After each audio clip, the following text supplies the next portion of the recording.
Hello. Hi there. How are you? Fine. How are you? I am great. It's great to see you. You too. Um, I know we have a bunch of people out there who are viewing this right now. It's kind of interesting because both you and I are on Zoom. Everyone else is on YouTube. I think they're Right. enjoying like a virtual networking chat right now. So I'm sure it's been enjoyable for everybody to connect with friends and colleagues. Um, I'm going to trust they're all out there, even though we can't see them. But thought we would get started. I'll just introduce myself for those of you who are tuning in. My name's Quincy Hentzel. I'm the CEO at the Portland Regional Chamber of Commerce. And I want to thank you for joining us today for what we're kind of calling our Kegs Light event, a little different than what this normally looks like at Aura.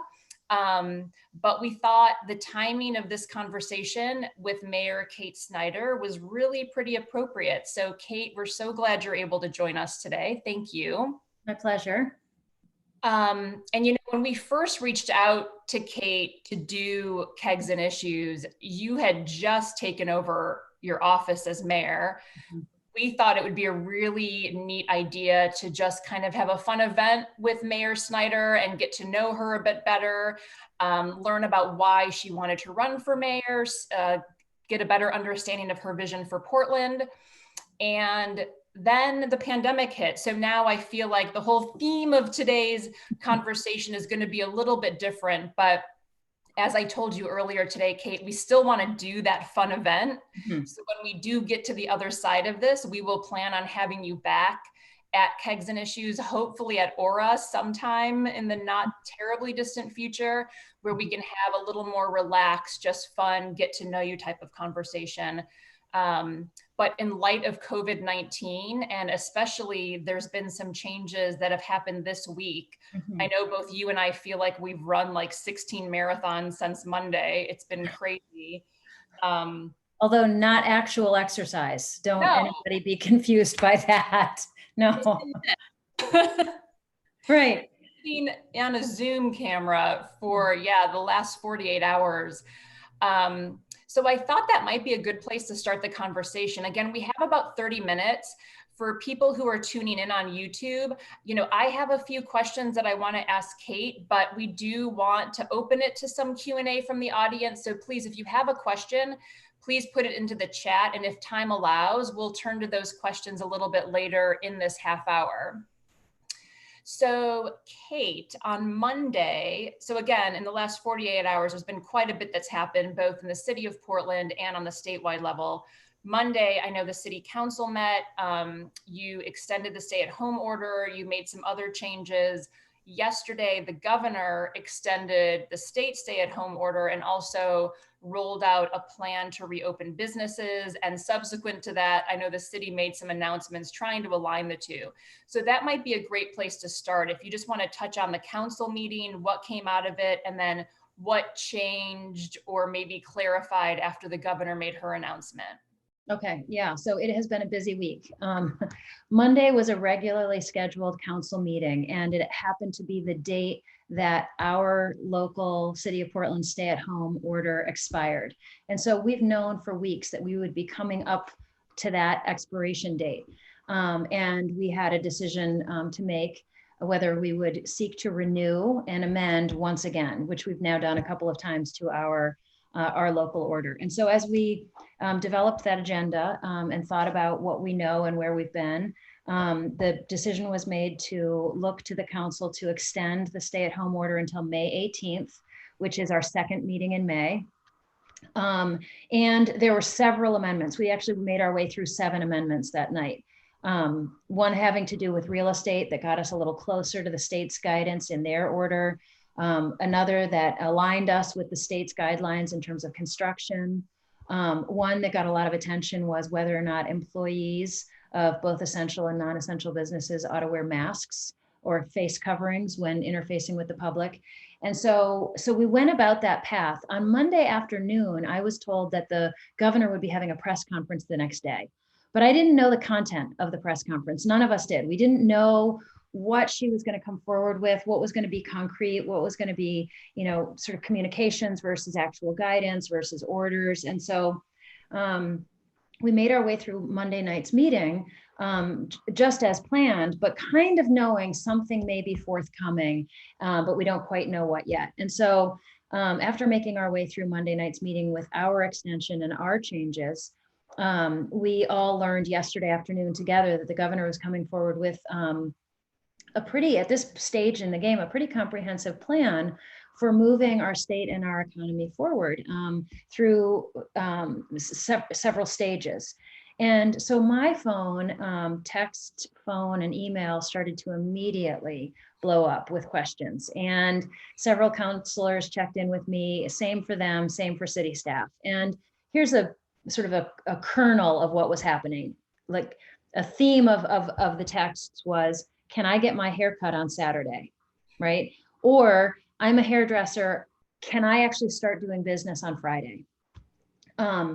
And the very quick answer at that moment was, we don't know yet because the order has not yet been issued. The governor came out with a lot of communication, but the actual order hasn't been issued yet.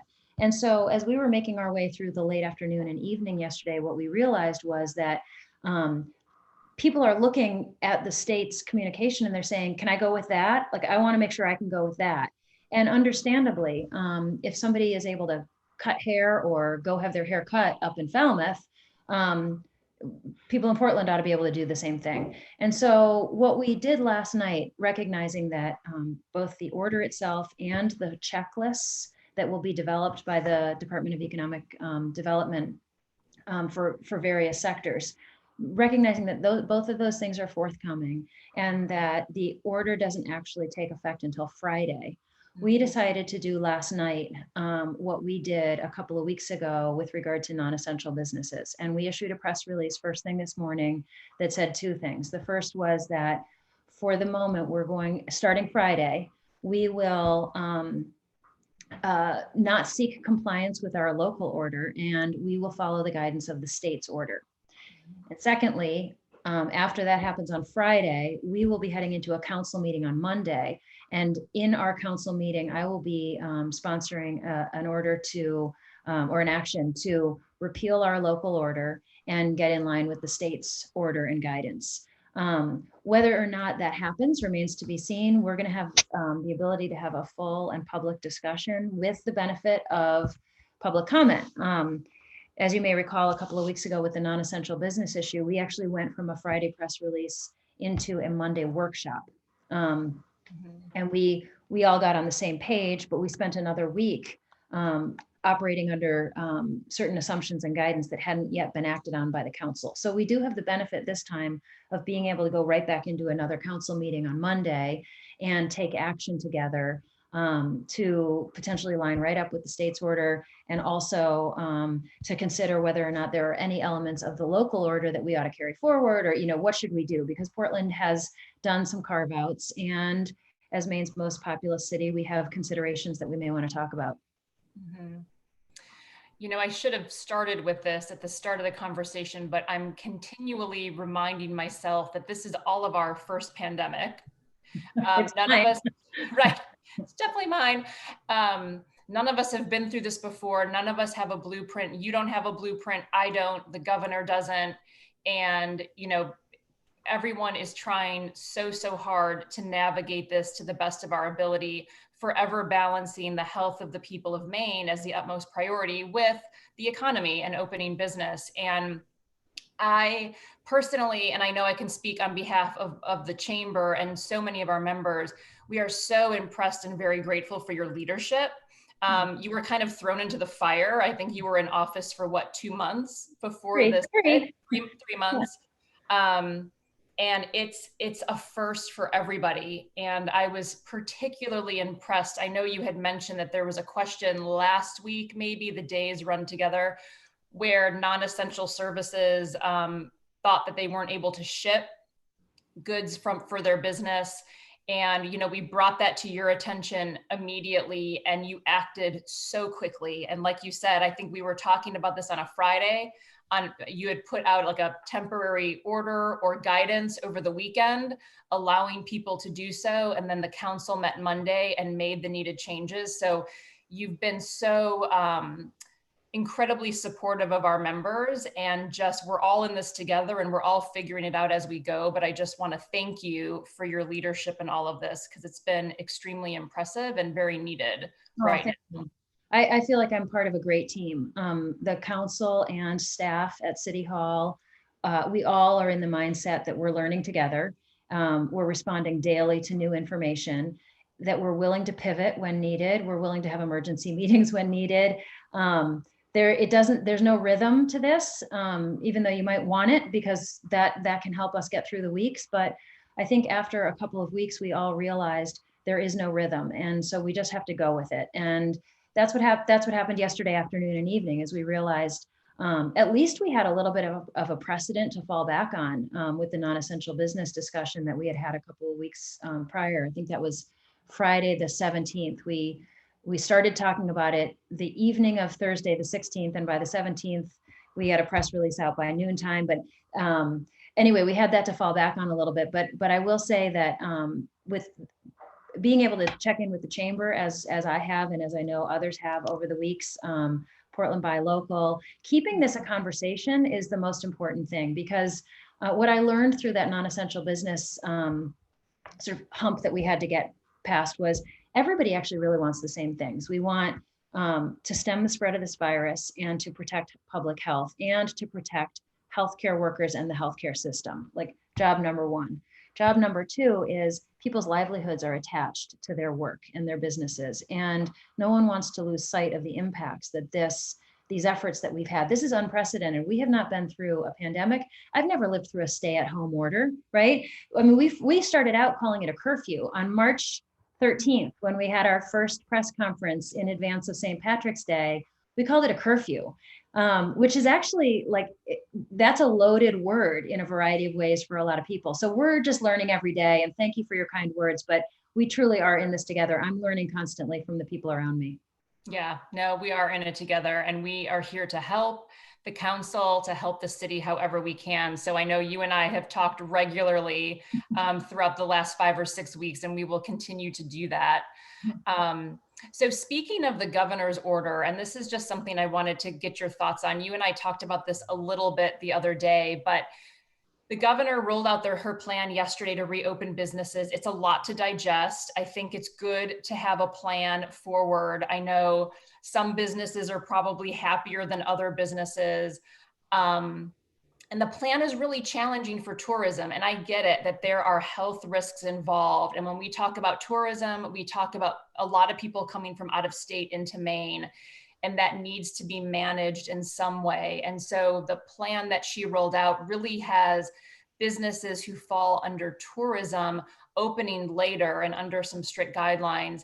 Mm-hmm. And just curious, Portland has such a big tourism boom in the summer, and just what your thoughts are around that. And there may not be like a solid answer or plan forward for Portland, but how do you see that playing out over the next few weeks with the hotels and the restaurants and all the other tourism businesses that we have in our city? So the truth is, I actually have been thinking mostly about what's next.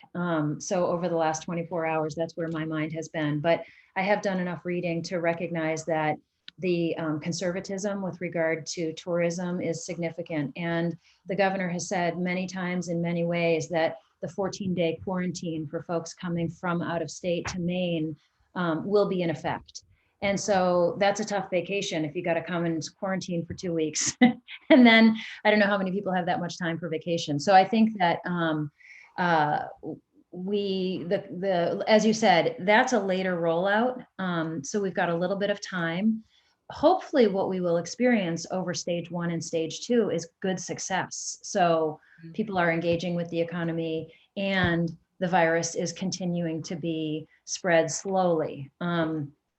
And I'm conscious of the fact that I just said that it is being spread slowly, because I think that's the reality. Is I keep listening to health professionals who are saying we're not going to get to know spread, but we're going to get to a point where people are being cared for and the healthcare system can respond. So that's good. But as far as hotels, restaurants, I mean, everybody in Portland and beyond who rely on the summer tourists, it's going to be a tricky one. I don't know what it is as of today, but as of last week, Massachusetts had the third highest number of cases in the United States. I think they were number 4 for deaths, and they're right down the road. So for us, New York, New Jersey, Massachusetts, coming to Maine in the summertime, like those are so many of our tourists, and it's their health outcomes are such a consideration for us. So I don't know where we'll go with that. I'm sure the governor is thinking about it every day. It does sound like Mainers will be able to move around the state more freely a little bit sooner. So I know that, for example, people who've got reservations at Baxter State Park are wondering if July 1 really will be a date that they can make their way up there. And I'm hopeful that it is. Right. Yeah, I know at our chamber, we have a lot of members who are tourism based, obviously, just being in the Portland region. We also work really closely with Visit Portland, who is our region's Convention and Visitors Bureau. They've just been absolutely fantastic to work with. And we also work with the statewide organizations like Hospitality Maine and the Maine State Chamber. And there's a lot of conversations around this pertaining to tourism. And I don't know if something will change or if the timeline will change or if the quarantine will change, but we're in discussions with the governor. And I know the administration, they did a press conference today, and I know they're trying to think of alternatives for the 14-day quarantine. They would like that to be the option of last resort. So whether testing can come into play or something else can come into play that would give people a clearance to come into the state knowing that they're safe.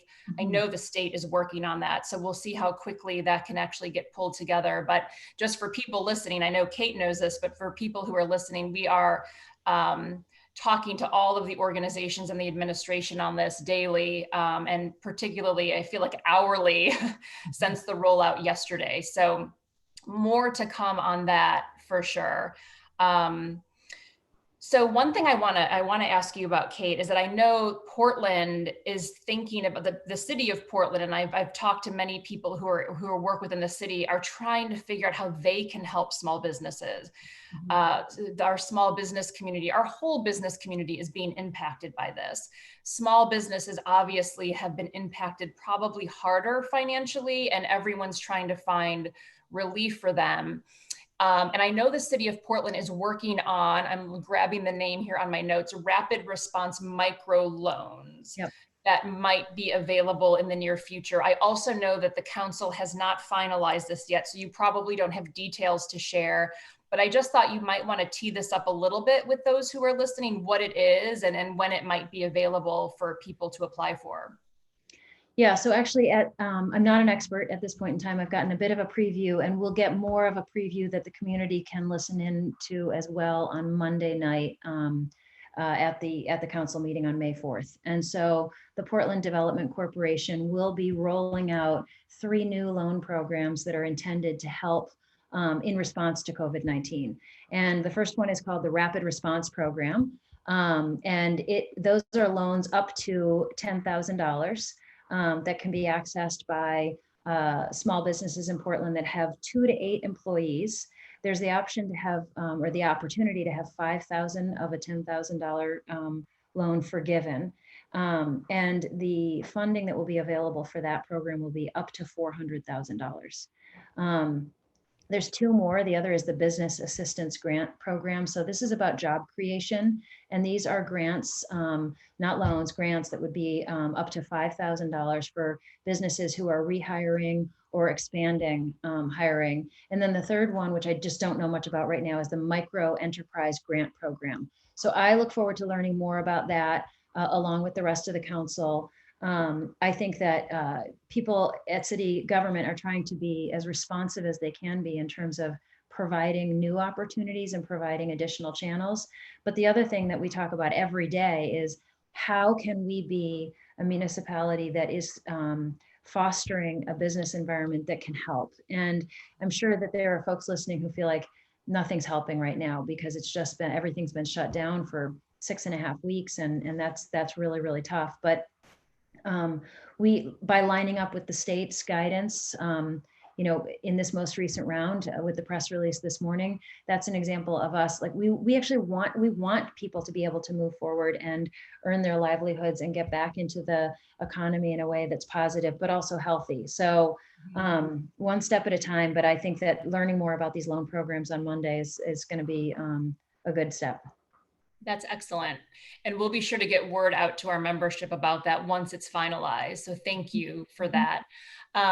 Here's a really great question that just came through in the chat. And this is something that we think about a lot as well. And if the city doesn't have an answer for this, no, we are happy to work with you. We don't have an answer either, but we're happy to work with you on this. But the question is, if there's going to be a resource for figuring out how to make a small office safe for 4 employees. They say this particular person says the workspace is fine, but it's a shared restroom and 1 small kitchen.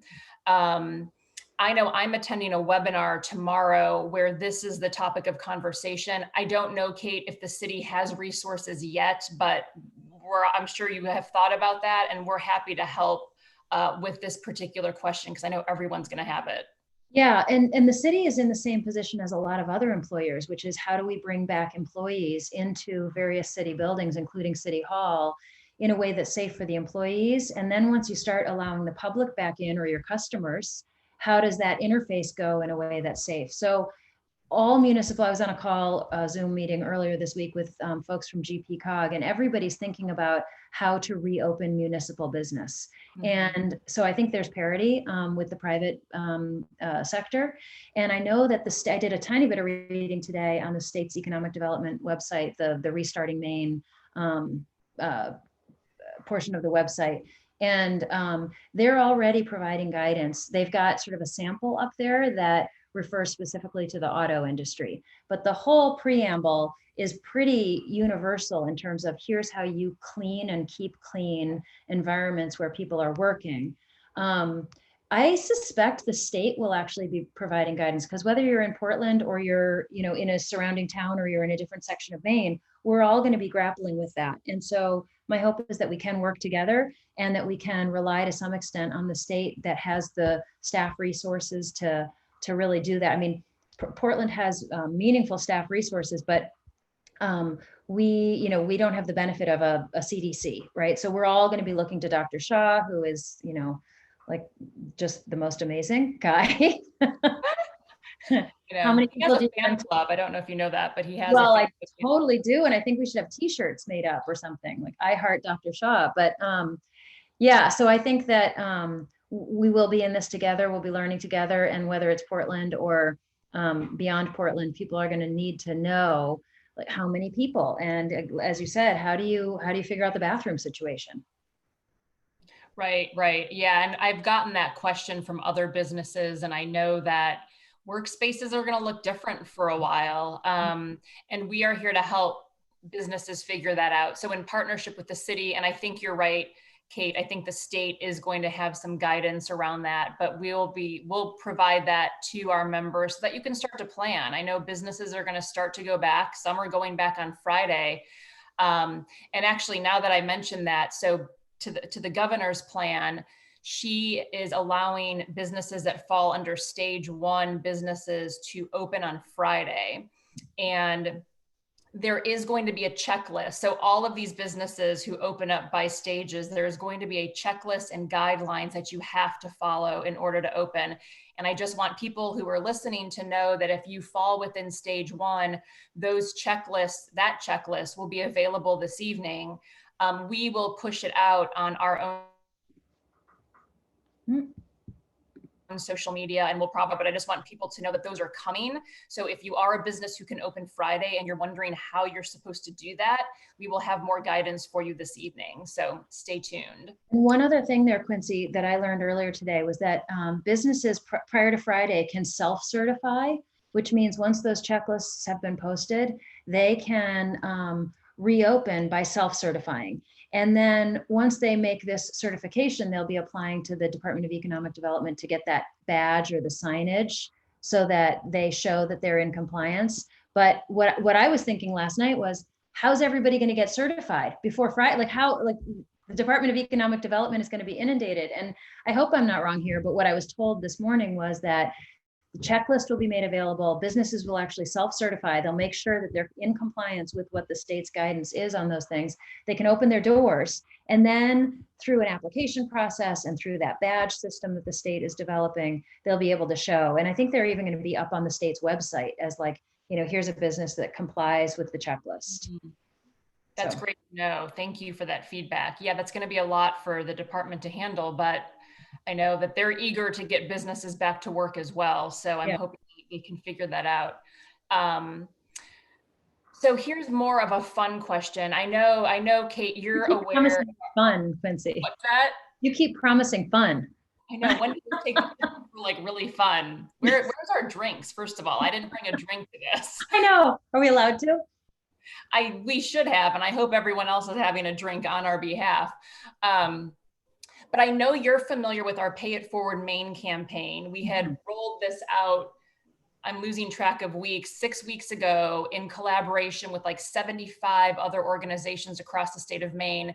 And it's really a way for everybody to help support our small businesses that were shut down. So it was, that were shut down or working in some fashion, whether it's curbside takeout,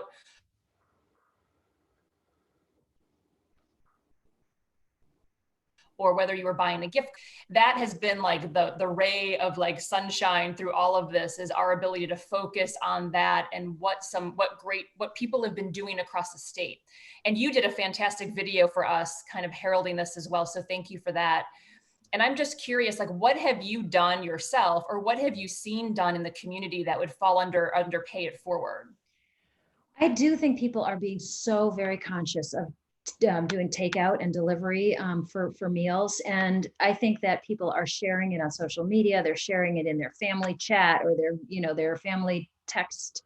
And because I'm getting texts from people all the time that are saying, hey, we ordered dinner from here last night. It's almost just this like, you're not looking for accolades, but you're excited about the fact that you're doing it. And I have to be honest, prior to the whole discussion about the non-essential business thing, I was really thinking grocery store and takeout. Like I was being very narrow, and I always have a stack of books on my bedside table anyway. So I wasn't ordering books on Amazon or anything like that. I wasn't not getting them at Longfellow or print in favor of Amazon. So anyway, I'm giving you context here because all of a sudden in the last week or so, I realized, oh, I can actually do a phone order and go pick up, and as you said, pop your trunk and they put the things in. And so just this morning, in advance of getting ready for something, I made a stop at one of our stores downtown in the Old Port, and I had ordered something ahead of time, and they popped it in my car for me, and it was all packaged up beautifully. And then I made my way over to Maine and Loire on Washington,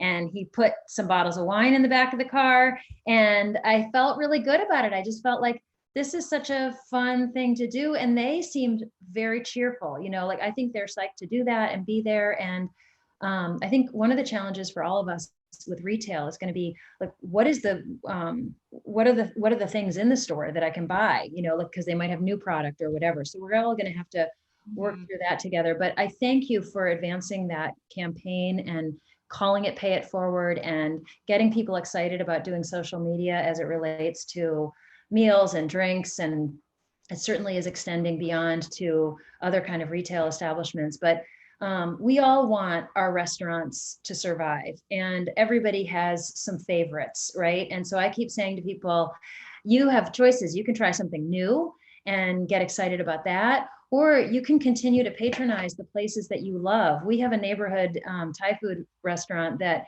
we've been going to for 23 years. And we've been ordering from there consistently because my husband keeps saying they can't go out of business. I'm like, I don't know if our once a week takeout is actually gonna make a difference for them, but we're rooting for that particular, little Thai restaurant. So anyway, I think it's a challenge for all of us, but just to be mindful of like, how do we continue to spend some dollars and in a way that helps our local economy?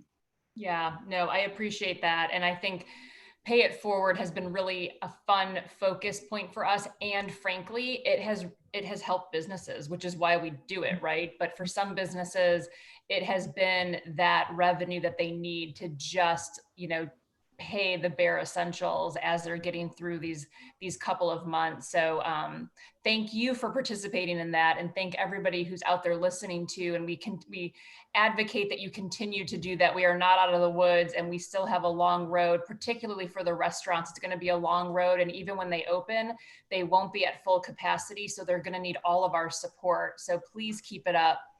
And I can't believe we're almost at 5 o'clock, and I have one final question, and it's probably the most important question that I have for you. But so, have you watched Tiger King? Well, I think I have watched 4 episodes. And they were, yeah, so we have 3 kids. They're all home. They wouldn't necessarily otherwise be home because it's 2 23-year-olds and an almost 20-year-old. But Tiger King is big among that demographic. And so I started hearing about this show, and because they'd all watched it. And so, yes, I don't know that I'm going to stick with it, but I did watch 4 episodes. It's a lot. I mean, it is. It's only 7 episodes, so I watched it, and I watched all 7. It is 7 hours you won't ever get back, but it's also very eye-opening that there are all these big cats in captivity. Like, who knew? Fascinating. And the politics of big cats, it makes Portland look just kitten-like. totally. And the fact that Joe Exotic is a real person is just kind of shocking, but Yeah. it's true. So yeah, that's just my big question. My favorite comment on Facebook, one of my friends was like, so if we all weren't in quarantine, would any of us be watching Tiger King? No, I think so. One of our daughters is home. She's recent college graduate, lives in Brooklyn and is working for an advertising agency in New York City that exclusively works with HBO. And she's busy, and that agency is busy. And the thing is, people are just watching TV. They are streaming through all the different channels, HBO being one of them. And so certainly there are sectors that have seen a bump as a result of people staying home. That is very true. That is very true. Like, thank goodness I haven't run out of things to watch on Netflix yet. But with that, Kate, it's at 5 o'clock. And so that went really fast. I want to thank you so much for your time and for joining us. And thank you again for your leadership. You're an amazing leader for our city, and we're very grateful to have you at the helm. That's really nice of you. Thank you. Thank you for having me. This was fun. Imagine if we were in person. Well, I know it would be even more fun. I love connecting on Zoom and over chats, but it does not replace seeing people in person. So I long for that day.